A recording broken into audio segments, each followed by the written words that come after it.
स्वागत है आपका हमारे चैनल वेल्थ क्रिएटर में। दोस्तों आज हम यहाँ पर बात करने वाले हैं कोल इंडिया लिमिटेड के बारे में। जैसा कि आपने यहाँ पे थंबनेल में देखा, क्या कोल इंडिया लिमिटेड बर्बाद होने वाली है? जैसे कि सब लोग बोलती हैं कि कोल इंडिया का कोई फ्यूचर नहीं है, तो उसके बारे में हम यहाँ पर बात करने वाले हैं। और जैसे कि दोस्तों हम आपको हर वीडियो में बताते हैं कि हमने यहाँ पर निफ्टी 50 के सारे स्टॉक्स के एनालिसिस स्टार्ट कर रखे हैं। निफ्टी 50 के सारे स्टॉक्स जो भी 50 के 50 स्टॉक हैं उनका हम एनालिसिस करेंगे। वो स्टॉक कैसे हैं, उसमें से कौन से स्टॉक अच्छे हैं, किस लेवल पर खरीदने चाहिए, कौन से ख़राब हैं, आपको उनसे बचना चाहिए। तो सारी हम बात यहाँ पे वीडियोस में करने वाले हैं। हमने पूरी प्लेलिस्ट बना रखी है। तो उसी में से दोस्तों आज जो हम यहाँ पे कोल इंडिया के बारे में बात करने वाला है, ये है यहाँ पे हमारा 13 नंबर का स्टॉक, 13 नंबर का स्टॉक है। इससे पहले 12 वीडियो आ चुकी हैं निफ्टी 50 के। और इससे पहले दोस्तों हमने यहाँ पे मॉर्निंग में एक वीडियो और डाली थी नायका के ऊपर। तो अगर आपने ये वीडियो नहीं देखी तो ये ऊपर आई बटन में क्लिक करके वीडियो भी आप यहाँ पर देख सकते हैं कि यहाँ पर नायका जो है ओवर वैल्यूड हो रखा है। आखिर जो गिरावट रही वो किस कारण से रही, आगे इसका फ्यूचर क्या है, सारा इस वीडियो में बताया गया है। अगर आपने वीडियो नहीं देखी तो आप ऊपर बटन पर क्लिक करके ये वीडियो देख सकते हैं। तो चलिए दोस्तों बिना देर करे शुरू करते हैं। आज हम कोल इंडिया के बारे में बात करने वाला है। यहाँ पे 4.5% के अप्रोक्सीमेटली गिरावट देखने को मिली। आज 159.70 का प्राइस चल रहा है। इसके अंदर गिरावट क्यों आई उसके बारे में हम यहाँ पर बात करेंगे। पहले फंडामेंटल देखेंगे, उसके बाद यहाँ पर टेक्निकल भी देखेंगे दोस्तों। सबसे पहले दोस्तों यहाँ पर रिटर्न्स की बात करें तो आप देखते हैं कि आज 4.5% गिरावट रही। वहीं दोस्तों अगर हम 5 दिन की बात करते हैं तो आप देखते हैं कि यहाँ पे 6% से ज़्यादा अप्रॉक्सीमेटली 7% यहाँ पे गिरावट देखने को मिली स्टॉक के अंदर पिछले 5 दिनों में। एक महीने की बात करें तो यहाँ पे आप देख सकते हैं 13.82, यानी कि यहाँ पर लगभग 14% के आसपास गिरावट देखने को मिली। वहीं पे दोस्तों अगर हम 6 महीने की बात करें तो 6 महीने के अंदर सिर्फ 7.80% यहाँ पर रिटर्न दिए। और अगर हम बात करते हैं यहाँ पे 1 साल की, तो 1 साल के अंदर इसने 24% के यहाँ पे रिटर्न दिए। और अगर हम बात करते हैं 5 साल की, स्टॉक ने 5 साल में कितने रिटर्न दिए तो देखते हैं यहाँ पे -47.93, यानी कि जिस तरह से इसकी सेल्स या फिर आप बोल सकते हो कोल का यहाँ पे यूज़ कम होता जा रहा है, उस तरह से यहाँ पे स्टॉक का जो रिटर्न है वो भी बहुत तेज़ी में गिरता हुआ नजर आ रहा है। पिछले 5 साल में भी अगर बात करें तो अप्रॉक्सीमेटली आप मतलब 50% यहाँ पे स्टॉक डाउन दिखाई दे रहा है हमको। और दोस्तों अगर यहाँ बात करें कि यहाँ पे गिरावट क्यों देखने को मिली, तो आप देख सकते हैं कि what should investor do with Coal India after Q2 earning. तो यानी कि यहाँ पर Q2 अर्निंग जो हुई है वो काफ़ी वीक रही एज़ कम्पेयर टू एक्सपेक्टेशन। जो एक्सपेक्टेशन लगाई गई थी उन एक्सपेक्टेशन में यहाँ पर खरा नहीं उतरी इसकी अर्निंग्स। साथ ही साथ ICICI सिक्योरिटी ने टारगेट दिया 234 रुपये का, लेकिन उसके बाद अर्निंग यहाँ पर रिलीज़ हुई। आप देख सकते हैं कि यहाँ पर 6 आवर पहले यहाँ पर उन्होंने बोला कि 234 रुपये यहाँ पे स्टॉक का प्राइस जा सकता है। तो वो भी देखेंगे कि 234 रुपये यहाँ पे जाएगा या फिर नहीं दोस्तों। सबसे पहले दोस्तों यहाँ पे कोल इंडिया के फ्यूचर प्लान्स के बारे में बात कर लेते हैं, उसके बाद फंडामेंटल पर चलेंगे, उसके बाद यहाँ पे टेक्निकल्स की ओर ध्यान देंगे। तो दोस्तों यहाँ पे आप देख सकते हैं कि Coal India plans SPV for solar power generation. ठीक है, तो कोल इंडिया, जैसे कि आपको पता है कि कोल का जो यूज़ है कंटिन्यूस गिर रहा है। ठीक है, कोल का यूज़ कंटिन्यूस गिर रहा है, तो कोल इंडिया ने यहाँ पर सोलर पावर जनरेशन की तरफ ध्यान देना शुरू किया है कि भाई अब हम यहाँ पर डाइवर्सिफाई कर देंगे अपना बिजनेस और यहाँ पे सोलर पावर जनरेशन की ओर यहाँ पर काम करेंगे। ठीक है, उसी के साथ अगर बात करें कि यहाँ पे कोल इंडिया ने आखिर इसके बारे में सोचा क्या है, फ्यूचर जो प्लान क्या है, तो देख सकते हैं Coal India Limited to generate close to 3000 megawatt of solar power by 2024। तो प्लान किया है कि यहाँ पे 3000 मेगावाट यहाँ पे सोलर पावर जनरेट की जाएगी, जिसका इन्वेस्टमेंट अप्रॉक्सीमेटली 13,500 करोड़ के लगभग का आएगा। Coal India Limited which is batting big और solar power generation with a view to diversify its portfolio. जैसे कि मैंने आपको बोला कि यहाँ अपने पोर्टफोलियो डाइवर्सिफाई करने की कोशिश की जा रही है। जैसे कि सबको ही पता है कि कोल का यूज़ यहाँ पे कम होता जा रहा है, तो कंपनी को भी पता है कि कोल का यूज़ इन फ्यूचर यहाँ पे कम होगा, तो इसलिए वो सोलर पावर जनरेशन की तरफ यहाँ पर ध्यान दे रहे हैं दोस्तों। और साथ ही दोस्तों यहाँ बता दो कि ऐसा नहीं है कि कोल इंडिया पे सोच ही रहा है, कोल इंडिया पे काम भी शुरू कर दिया है। Coal India which recently won 100 megawatt solar power bid in the auction held by Gujarat Urja Vikas Nigam limited. तो गुजरात ऊर्जा विकास निगम लिमिटेड का यहाँ पर ऑक्शन हुआ, जिसमें 100 मेगावाट का यहाँ पे ऑक्शन हुआ था सोलर पावर जनरेट करने का, तो वहाँ पे जीत गया है कोल इंडिया। ठीक है, और उसके बाद कोल इंडिया ने कहा है कि ऐसे ही और ऑक्शन में यहाँ पे पार्टिसिपेट करने वाला है, such as auction to ramp its solar power initiative moving forward. Participating करेगा और भी ऑक्शन जो होंगे सोलर एनर्जी के यहाँ पर रिलेटेड दोस्तों। जैसा कि यहाँ पे देख सकते हैं, the company will participating more vigorously in the country solar energy auction in future he said, यानी कि कोल इंडिया की। तो दोस्तों ये तो हो गई इनके फ्यूचर प्लान की बात कि किस तरह से कंपनी आगे बढ़ रही है और क्या यहाँ पर सोच रही है। इसके बाद बात आती है यहाँ पर कि कंपनी के फिलहाल के फंडामेंटल किस टाइप के हैं। सबसे पहले दोस्तों अगर मार्केट कैप की बात करता हूँ कोल इंडिया लिमिटेड की, तो देख सकते हैं यहाँ पे मार्केट कैप जो है 1,02,887 करोड़ की मार्केट कैप है। करंट प्राइस चल रहा है 167 का, हालांकि यहाँ से गिरता हुआ नजर आया। ठीक है, तो यहाँ पे अपडेट नहीं हुआ, अभी हाई बनाया था 204 रुपये का, लो बनाया था 120 रुपये का। स्टॉक का पीस 7.47 को रखा है, बुक वैल्यू 65 रुपये 50 पैसे है। डिविडेंड यील्ड 9.58% की है। ROC 46.1 की है। ROE 37% की है। तो दोस्तों जैसा कि देख सकते हैं, मैं बोलता हूँ आपको 1% अब आपको डिविडेंड यील्ड मिल जाती है तो काफ़ी अच्छी मानी जाती है।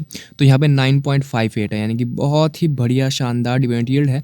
और साथ ही ROC की बात करें तो ROC भी 30% के आसपास मिलती है तो एक्सीलेंट, और 20% के आसपास मिलती है तो उसको गुड कैटेगरी के अंदर रखते हैं। तो आप देख सकते हैं कि यहाँ पे ROC 46.1% मिल रही है, तो ये भी यहाँ पर बेस्ट है। साथ ही स्टॉक का भी दोस्तों 7.47 का मिल रहा है। अगर हम यहाँ पे देखें कि स्टॉक ये महंगा या सस्ता है, तो इसे अगर हम इसके मीडियन पी रेशो से कंपेयर करें तो आप यहाँ पे देखते हैं कि इसका मीडियन पी रेशो निकल के आता है यहाँ पे 10.7 का। ठीक है, पिछले 5 साल का 10.7 का निकल आता है, लेकिन फिलहाल कितना चल रहा है, 7 पॉइंट समथिंग चल रहा है, 7.47 के अप्रॉक्सीमेटली चल रहा है।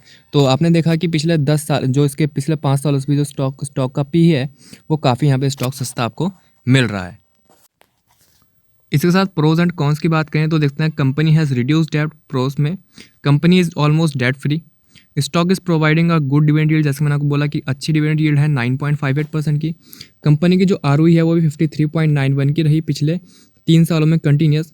उसी के साथ company has maintain a healthy dividend pay out, तो यहाँ पे काफ़ी अच्छा डिविडेंड दे रहा है, तो ये भी एक काफ़ी अच्छी चीज़ है। उसके साथ कॉन्स की बात करें तो देखते हैं company has deliver a poor sales growth of -3.5%। तो जैसे कि मैंने आपको कहा कि कोल की जो सेल है वो नेगेटिव में जाने लगी है, यानी कि कम होती जा रही है लगातार। तो यहाँ पे -3% के अप्रॉक्सीमेटली यहाँ पर जो है सेल्स यहाँ पे देखने को मिली पिछले 5 सालों के अंदर दोस्तों। उसी के साथ promoter holding has decrease over 12.19% 3 years. पिछले 3 सालों में यहाँ पे 12% के अप्रॉक्सीमेटली प्रमोटर की होल्डिंग कम होती हुई नजर आई। इसके बाद दोस्तों अगर हम बात करते हैं यहाँ पे कि आज जो स्टॉक गिरा है 4-4.5% अप्रॉक्सीमेटली, तो किस वजह से गिरा, तो जैसे कि आपको पता है क्वार्टर रिजल्ट जो आए हैं इसके आज, तो आप देख सकते हैं कि 23,291 करोड़ की यहाँ पे सेल्स की गई, जो कि पिछले क्वार्टर में 25,282 करोड़ की थी। तो यानी कि क्वार्टर ऑन क्वार्टर यहाँ पे सेल्स गिरी है। और वहीं अगर हम ईयर ऑन ईयर कंपेयर करें तो पिछले साल यहाँ पे 21,153 करोड़ की सेल्स हुई थी, जो कि एक बार 23,291 की हुई है। तो यानी कि ईयर ऑन ईयर तो अच्छा रहा, पर क्वार्टर ऑन क्वार्टर यहाँ पे सेल्स गिरती हुई नजर आई। अब करते हैं दोस्तों नेट प्रॉफिट की बात। तो आप देखते हैं यहाँ पे जो नेट प्रॉफिट आया कंपनी का 2,937 करोड़ का आया, जो कि इससे पहले क्वार्टर में 3,170 करोड़ का था। तो यानी कि क्वार्टर ऑन क्वार्टर यहाँ पे प्रॉफिट भी काफ़ी ज़्यादा गिरता हुआ नजर आया। वहीं दोस्तों ईयर ऑन ईयर की बात करें तो ईयर ऑन ईयर में 2,948 करोड़ का प्रॉफिट था पिछले साल, जो कि इस बार यहाँ पे 2,937 करोड़ का अप्रॉक्सीमेटली दिखाई दिया। तो यानी कि जो उसका नेट प्रॉफिट रहा वो ईयर ऑन ईयर और क्वार्टर ऑन क्वार्टर दोनों तरफ से यहाँ पे गिरावट में देखने को मिला दोस्तों। इसके बाद दोस्तों अगर लॉन्ग टर्म के बारे में बात करें कि लंबे समय में कंपनी किस टाइप का यहाँ पे परफॉर्म कर रही है, तो आप देख सकते हैं कि 2010 की अगर हम बात करें तो यहाँ पे 49,153 करोड़ की कंपनी सेल कर रही थी, जो कि अब बढ़कर 2021 की अगर हम बात करते हैं तो 98,959 करोड़ की हो गई है। यानी कि पिछले 10-11 सालों में कंपनी सिर्फ अपनी सेल जो है वो दुगनी कर पाई, इंटू 2 ही किया। ठीक है, उसके साथ देख सकते हैं कि 2016 में 1,05,000 करोड़ की यहाँ पे सेल हो रही थी, और उसके कंपेयर में अगर यहाँ पे कंपेयर करें तो कोई भी ग्रोथ यहाँ पे नज़र नहीं आती। ठीक है, तो यानी कि यहाँ पे कंपनी को सेल उसके अंदर इतना अच्छा परफॉर्मेंस नहीं दिखाई दिया पिछले 10 से 11 सालों में।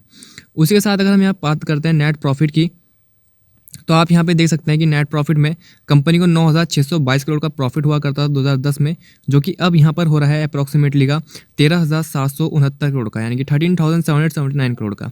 हालांकि बीच की अगर हम बात करें यहाँ पे आप देखते हैं 2016 की 17 की, तो यहाँ पे 17,463 करोड़ का प्रॉफिट भी हो रहा था कंपनी को। पर यहाँ पे प्रॉफिट के अंदर भी गिरावट आई, यहाँ पे हर साल यहाँ पे प्रॉफिट के अंदर भी गिरावट आ रही है। और साथ ही यहाँ पे अगर लॉन्ग टर्म के बात करें तो देख सकते हैं कि 9,000 करोड़ से यहाँ पे कंपनी का जो प्रॉफिट है वो सिर्फ 13,000 करोड़ के अप्रॉक्सीमेटली ही पहुंच पाया, तो उसमें भी कोई बहुत ज़्यादा ग्रोथ नहीं है, जो कि साफ साफ यहाँ पे भी दिखता है। आप देखते हैं कंपाउंडेड सेल ग्रोथ की अगर हम बात करें तो पिछले 5 सालों के अंदर -3% की रही, और वहीं पे 5 साल के अंदर प्रॉफिट जो रहा -2% का रहा, और पिछले 5 साल के अंदर स्टॉक प्राइस CAGR की बात करें तो यहाँ पे -12% का रहा। तो जैसे कि मैंने आपको हमेशा कहा है कि जो स्टॉक प्राइस होता है वो हमेशा सेल ग्रोथ और प्रॉफिट ग्रोथ को देख के ही चलता है। तो यहाँ पे स्टॉक प्राइस जो CAGR है वो देखते हैं माइनस में ही रहा, यानी कि पिछले 5 सालों में भी स्टॉक -12% का यहाँ पे रिटर्न प्रोवाइड किया है। इसी के साथ दोस्तों अगर हम यहाँ पे बात करते हैं बैलेंस शीट की, तो देखते हैं बैलेंस शीट में रिजर्व जो है कंपनी के पास 34,183 करोड़ का यहाँ पे रिजर्व है, और साथ ही बोरोइंग 3,352 करोड़ की बोरोइंग है। कंपनी अपनी बैलेंस शीट को बहुत ही अच्छे तरीके से यहाँ पे सुधार रही है। हालांकि मार्च 2021 में 30,355 करोड़ के यहाँ पे इसका रिजर्व था, जो कि बढ़कर 34,183 करोड़ रुपए हो गया है। तो यानी कि यहाँ पे अच्छी खासी रिजर्व बढ़ता हुआ नजर आया, 4,000 करोड़ के अप्रॉक्सीमेटली। वहीं पे बोरोइंग की बात करें तो 5,883 करोड़ की बोरोइंग थी, जो कि 3,352 करोड़ की रह गई है। तो यहाँ पे बोरोइंग कम कर रही है कंपनी और अपनी जो रिजर्व है उसको बढ़ा रही है। तो एक प्लस पॉइंट होता है कंपनी के लिए अगर कंपनी इस तरह से यहाँ पे परफॉर्म करती है, फिर इस तरह से यहाँ पर अपनी बैलेंस शीट को सुधारती है। साथ ही दोस्तों फिक्स एसेट की बात करें तो फिक्स एसेट यहाँ पे थोड़े से बढ़ते हुए नजर आए, 42,405 करोड़ से यहाँ पे 42,596 करोड़ के फिक्स एसेट हो गए। तो ये भी एक प्लस पॉइंट है कि कंपनी का जो फिक्स एसेट है वो भी लगातार बढ़ रहे हैं। CWIP की बात करें, अंडर कंस्ट्रक्शन फिक्स एसेट, तो वो भी 11,500 करोड़ के अप्रॉक्सीमेटली के यहाँ पर फिक्स एसेट निकल के आते हैं। तो जैसे ही यहाँ पे तैयार हो जाएंगे ये बनकर, उसके बाद अगर यहाँ पे ऐड करते हैं तो यहाँ पर काफ़ी अच्छी खासी यानी कि 53,000 करोड़ के अप्रॉक्सीमेटली के फिक्स एसेट नजर आएंगे, 43 या फिर बोल सकता हूँ 44,000 करोड़ के अप्रॉक्सीमेटली के। उसी के साथ दोस्तों अगर यहाँ बात करते हैं कैश फ्लो की, तो देखते हैं यहाँ पे cash flow from operating activity यहाँ पे पॉजिटिव में है, 10,560 करोड़ का 2021 में रहा। तो ये भी एक अच्छी चीज़ है कि जो कैश की कोई दिक्कत नहीं है, जितना भी कामकाज होता है उसका पैसा कंपनी के पास आ जाता है। उसके बाद अगर बात करते हैं बैलेंस यहाँ पर शेयर होल्डिंग पैटर्न की, तो देख सकते हैं यहाँ पे शेयर होल्डिंग पैटर्न में प्रमोटर्स के पास 66.13% की यहाँ पर होल्डिंग है, ठीक है। उसी के साथ FI के पास 6.74% की है, DI के पास 22% की है और वहीं पब्लिक के पास 5% की होल्डिंग दिखाई दे रही है। तो यानी कि आप देख सकते हैं कि 95% होल्डिंग यहाँ पर सेफ हाथों में दिखाई दे रही है, यानी कि प्रमोटर FI और DI के हाथ में यहाँ पर दिखाई दे रही है। अगर मैं यहाँ बात करता हूँ कि प्रमोटर कौन है, तो यह PSU कंपनी है और यहाँ पर प्रमोटर है प्रेसिडेंट ऑफ इंडिया, ठीक है। उसी के साथ दोस्तों यहाँ पे देख सकते हैं कि जो FI हैं उन्होंने यहाँ पे अपनी होल्डिंग 8% के अप्रॉक्सीमेटली थी, या बोल सकते हैं कि 9% के अप्रॉक्सीमेटली थी, 8.96। उसके बाद से लगातार FI यहाँ पे पैसा कम कर रहे हैं, ठीक है। 6.74, 6.56, हालांकि पिछले 3 क्वार्टर की अगर बात करें तो थोड़ा सा हमें बढ़ती हुई देखने को मिली, पर एज़ कम्पेयर टू 1-2 ईयर्स अगर कंपेयर करें तो यहाँ पर काफ़ी ज़्यादा कमी आई।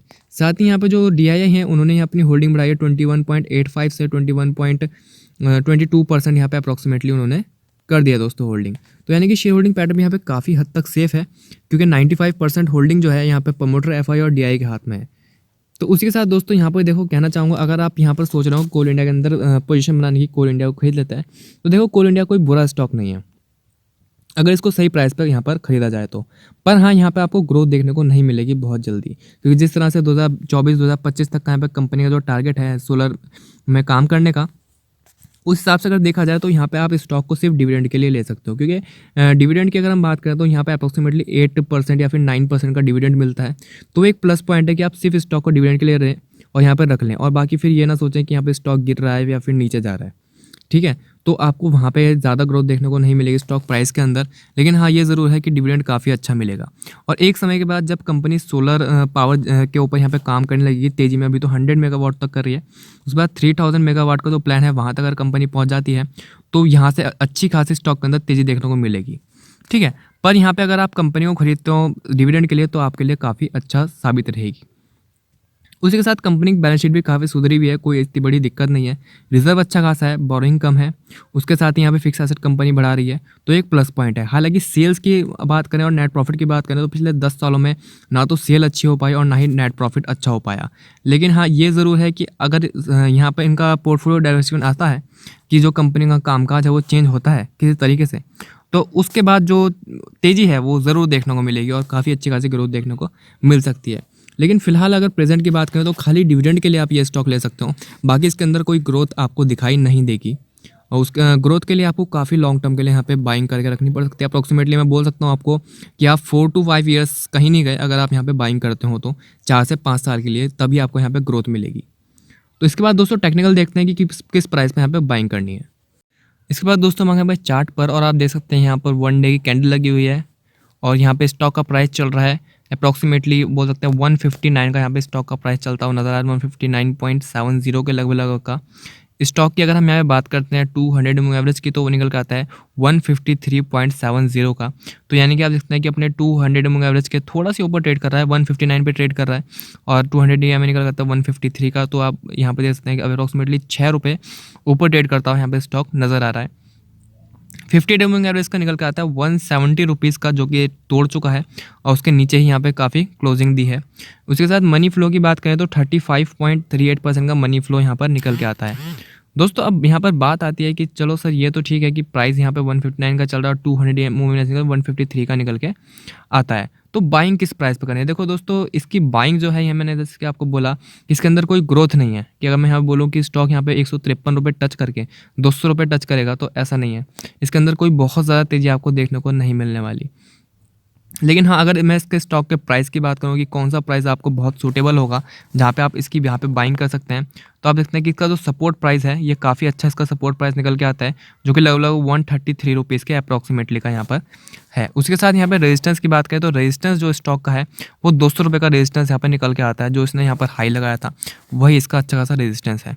इसके साथ दोस्तों देखने वाली ये चीज़ है कि स्टॉक अक्सर देखा गया है कि अपने 200 मूविंग का सपोर्ट लेता है या फिर उसके आसपास आने के बाद उसके अंदर तेज़ी देखने को मिलती है। तो 200 में 153 का है और मैंने आपको बाइंग 133 की बताई है, ठीक है। तो आप यहाँ पे ध्यान रखिएगा कि अगर यहाँ पे स्टॉक के अंदर कोई पोटेंशियल दिखाई देता है 153 के आसपास का, तो यहाँ पे एक बाइंग अपॉर्चुनिटी हो सकती है, पर उसमें भी आप यहाँ पे लमसम अमाउंट इन्वेस्ट ना करें। यानी कि आपको मैं अगर प्राइस बोलूँ तो अप्रॉक्सीमेटली 150 रुपये के आसपास, ठीक है, 150 रुपये के आसपास पहली यहाँ पे बाइंग आती है आपकी, और उसके बाद 133 रुपये के आसपास आपकी दूसरी बाइंग आती है, ठीक है। उसमें मैं आपको बोलूँगा कि कभी भी लमसम अमाउंट स्टॉक के अंदर इन्वेस्ट मत करना। इसके अंदर थोड़ी थोड़ी क्वांटिटी उठाओ, जैसे कि आपने 2-4 बाय कर ली, फिर 2-4 और बाय कर ली, 5-10 और बाय कर ली, इस तरह से बाय करना। क्योंकि इसके अंदर कोई ऐसा नहीं है कि आपने एकदम से इकट्ठी क्वांटिटी बाय करी और एकदम स्टॉक 200 रुपये चला गया, ऐसा नहीं होने वाला। तो जितना इसको बाय ऑन डिप कर सको उतना ही बेहतर है, क्योंकि आप यहाँ पे स्टॉक को डिविडेंड के लिए खरीद रहे हो, ना कि ग्रोथ के लिए। तो यहाँ पे स्टॉक डिविडेंड देगा और जितना आप यहाँ पे इसको नीचे खरीदोगे उसके बाद तभी आपके लिए यहाँ पे डिविडेंड भी सही रहेगा और थोड़ा बहुत आपको रिटर्न यहाँ पर मिलने की उम्मीद रख सकते हैं अगर आप इसे नीचे खरीदते हो। लेकिन अगर इस स्टॉक को आप थोड़ा ऊपर प्राइसेस पे खरीद लेते हो तो यहाँ पर फिर दिक्कत रहेगी, काफ़ी लंबे समय तक आप यहाँ पर अटक सकते हो। जैसे कि मैंने बोला दोस्तों, इसका फ्यूचर प्लान जो है वो अगले 4 से 5 सालों का है। तो इस स्टॉक को अगर आपने यहाँ पे बाय करना है तो 4 से 5 साल का यहाँ पर जो है प्लान लेके चलना इसको बाइंग करने के लिए। चाहे तो इसको बाय करके एक तरफ रख देना ताकि हर साल आपके अकाउंट में जो है डिविडेंड यहाँ पर आता रहे। डिविडेंड के लिए दोस्तों इस स्टॉक को यहाँ पर बाइंग करना। तो दोस्तों फिलहाल के लिए इतना ही। अगर आपको ये वीडियो अच्छी लगी हो तो लाइक ज़रूर कर देना, चैनल को सब्सक्राइब भी ज़रूर कर देना। और ये स्टॉक आपको कैसा लगता है, क्या आपको लगता है कि स्टॉक मूवमेंट कर पाएगा या नहीं कर पाएगा, अपनी राय कमेंट में ज़रूर दे सकते हैं। तो मिलते हैं दोस्तों जल्दी अगली वीडियो में।